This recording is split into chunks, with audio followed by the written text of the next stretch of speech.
Joining Otis and me in the studio today. Mayor, thank you for being here. Thank you. Appreciate it. As I said, lots of balls to ask you about that you're juggling, so I'll let Otis have the first crack. All right. Yes, Mayor, thank you for being here. You recently did your State of the City address, so I want to start there by primarily asking you, what is the one takeaway that you want Memphians to have from that address? But you also made a reference, and I don't know if you used this exact word, but you talked about getting rid of the mess that's going on in the city government. What did you mean by that? So that's my first question. Yeah. So what I meant by that statement is I want us as a city to come together around these issues that have been plaguing our community for many, many years. A lot of times we get attracted to the drama and the arguments and the beefs, but we as leaders in this city have to show our young people a different approach. They have to see us deal with these tough issues in a way where we're coming to real solutions instead of the theater that you see around many of the issues. It wasn't just one thing. And in terms of the speech, I think the big takeaway is that we are entering into a new chapter as a city. We talked about our era of yes. Yes to the things that we want to see happen in this community. Yes to growth. Yes to more opportunity for young people in this city. We're coming out of a period where crime has dominated the headlines. This past year, we made some progress around crime. We saw the crime numbers trend in a better direction, and so we're doing the things to ensure that we're making our community safer. But we know that the number one thing that's going to make our community safer is more opportunity for people in our neighborhoods and communities, and that's the chapter that we're entering into as a city. Something that's blowing up on social media this week is the unfortunate incident at Crosstown Concourse. And we're hearing some significant rumors that you and Chief Davis asked the officers on the scene there to stand down, in fact, to release the people who were being detained. Is that true? Yeah, so we were definitely tapped in during all of the stuff that was happening. There were people that were calling. I was actually traveling to go to a wake for one of our family members, and so I wasn't able to be there. We did ask the officers to settle the scene, get people out of there, clear it out. And they did just that. They arrested the individuals that were in the fight that took place, the tussle, and everyone else was let go. So you did not ask the officers to release those who had been detained, and they disregarded your orders there. That's what I was hearing. That's not true. No orders were disregarded. Okay. Again, there were two people that were ultimately arrested, and they were the two that were involved in the fight with the officers. Did they de-escalate the situation to your satisfaction, the officers?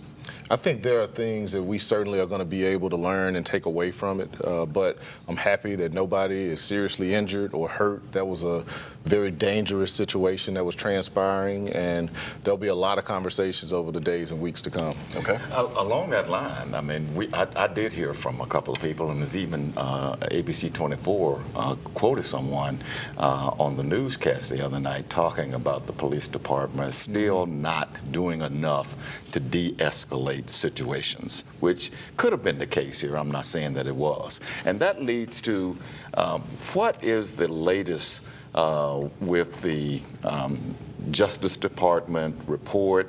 I know that the new administration is sort of putting that not on the back burner, but taking it off the burner completely. But you had said that you were still going to address this. What is the latest that you can tell our viewers about where we are with that and the police department's change in some of the tactics that they use? Well, when the report was released, we were very, very clear that we were committed to developing our own local solutions. While we weren't willing at the time to enter into a consent decree, we were willing and eager about starting a process where we can define our own destiny as a community. We are working out the final details of the contractual agreement with former Judge Donald for her to serve in an oversight capacity as we put together our own plan for what things we need to improve. We know that we can always have continuous improvement as a department. What the DOJ report didn't really take into consideration is what things have already been done within the police department, particularly through 2024, to address policies that show that continuous improvement. And so our goal is to put together a task force. That task force is going to take an in-depth look of not only the report that was completed, but also what things have been happening within the department, what has already been changed, and then they'll ultimately give recommendations on other things that may need to continue to change. We expect over the next week or so, you'll start to hear the names of the task force and a timeline for how we're going to execute getting that plan completed and starting the process of making the changes that we all want to see. Okay. I want to ask you about downtown. I know this is a passionate issue for you. You were head of the Downtown Memphis Commission before you became mayor. But you have issues like the Beale Street Music Fest pulling out or canceling for a year. The Southern Heritage Classic is not so much downtown, but a lot of downtown rooms are filled when that event comes to town, and that seems to be in jeopardy given the news this week that TSU is pulling out. We learned that Kojic was ending their convention after this year, moving to St. Louis. And the Sheraton Hotel is a constant thorn in your side, I'm sure, about how that's going to get renovated and become the kind of convention center hotel that we all would like to see that's actually attached to the convention center. That's a big selling point when conventions book here.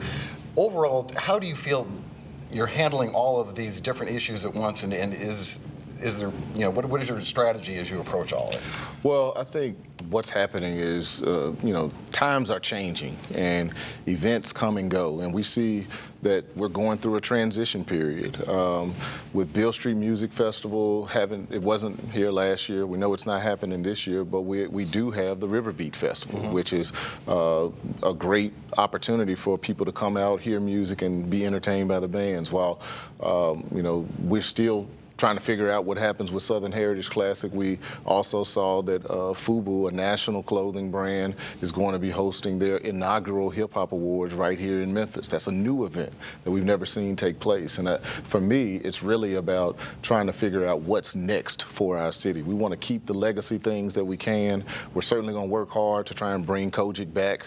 After their 3-year period in St. Louis, we're going to be having those discussions, and we want to continue to upgrade the assets and amenities. Things like the Sheraton Hotel are important to all of our efforts to keep people coming here, because with these events, you need high-quality hotel rooms, and we need them at scale. And so we need as many large hotel rooms as possible, because event planners don't want to go to a bunch of small hotels and have all of their people spread out. They need large hotel blocks so that they can have just a few spaces where they're trying to get their people to and from. We've heard estimates renovating the Sheraton to standards could be tens of millions of dollars. Do you agree with that number? And if so, where's that money going to come from? Yeah, it's definitely a real number. It's going to be tens of millions for sure. We have a financing strategy that I think is creative and a structure that we haven't used here before. So I don't want to get too in depth in the details because it can take a long time. But the short of it is, we will transfer the property to a nonprofit entity, the to-be-created nonprofit entity of which we would have seats. That nonprofit would issue tax-exempt bonds, since it's a 501c3. Those tax-exempt bonds would be backed by the city, but secured by the finances from the project. Okay. And so it's a way for us to be able to support the project by backing the debt, but we also get to participate on the revenue side, which is creative because oftentimes as a city, we're asked to be a part of the security on the back end, but we don't get to participate on the upside. In this instance, we get to participate on the upside and have the hotel rooms that our city needs. Okay. Let me ask you very briefly about the relationship between the city of Memphis and state government, primarily the state legislature, which I view to be not much of a good relationship at all right now, based on the issues with the schools, based on what I read on Friday, that Speaker Cameron Sexton has put forth a bill to take away funding from local governments, primarily Memphis, for doing things that are contrary to state law, in this case, the gun referendums and all of that. How do you assess where we are right now with this, what I consider to be a strained relationship with state government, and what, if anything, are you doing to try to repair that? So for me, state government is a partner, and obviously we need the state to be successful. My goal is to be a bridge I try not to get too caught up in all of the fights and beef and try to figure out where is the middle ground where we can make progress. To me, it's not about Democrats and Republicans. It's about what's best for the people of Memphis. And I'm always going to be the person that's going to negotiate with any and everybody. Everybody knows I'm a Democrat. I don't have to prove that. But what I do have to do is make sure that our community still gets the resources that they need. And so I'm going to continue to work with the state, work with all of our groups locally to try and get results.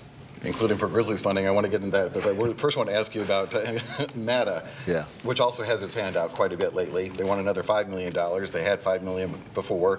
The city loaned them, I believe, $20 million that has been unpaid. There's a $60 million deficit.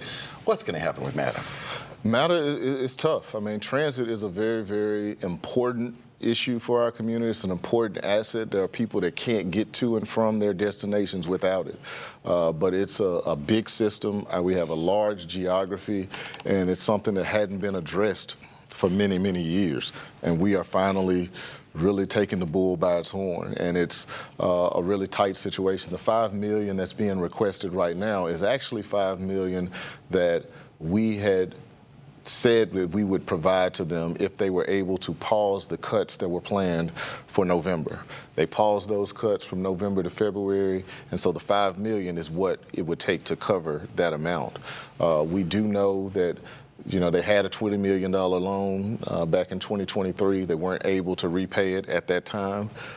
And we're hopeful that after this $5 million, they will be able to draw down on the $25 million that the federal government has allocated for them. But we also know that there's a lot of stuff going on within the federal government. And so we're going to be closely watching that situation. But the first step is to make sure that they can keep the buses on the road day to day. That's the step that has been taking place with bringing TransPro in, where they're looking at the operational efficiency of the organization. And we're working hard to make sure that they have the financial resources to keep those buses moving. One more question, Otis. You mentioned earlier we were talking about, well, you said you didn't really want to talk about Superintendent Fagan, so I'm not going to ask you about that. I will ask you, though, that on the other end of that spectrum, you did get Police Chief C.J. Davis across the finish line, and she is no longer interim, but she is the police chief. What do you think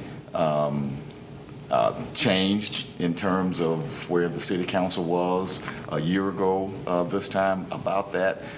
And what do you think the long-term plans are for the police department? Well, I think what changed is that we have been able to show and prove. When we were talking about this, last year in 2024, and we agreed to make it interim status, the last remarks I made at the dais when I was talking to council was, we're going to show and prove. And I think that's what happened last year. And it's not us doing victory laps, but it's trending in a better direction. She put in the work, and it was important to go ahead and remove the interim tag as we go into this stage where we're talking about continuous improvement and DOJ reports. You need an official chief of police that is there, and everybody in the rank and file know that she's there to make the changes that are necessary and desired. Well, you got to be happy with the unanimous vote that you got this time around. Very happy. We're working hard with the city council, and I think you're going to see a lot of alignment with us, and we're going to make some progress for our city. All right, Mayor, thanks for your time. We appreciate you stopping by. We'll have you again in a couple months, okay? Thank you. Thank you, sir.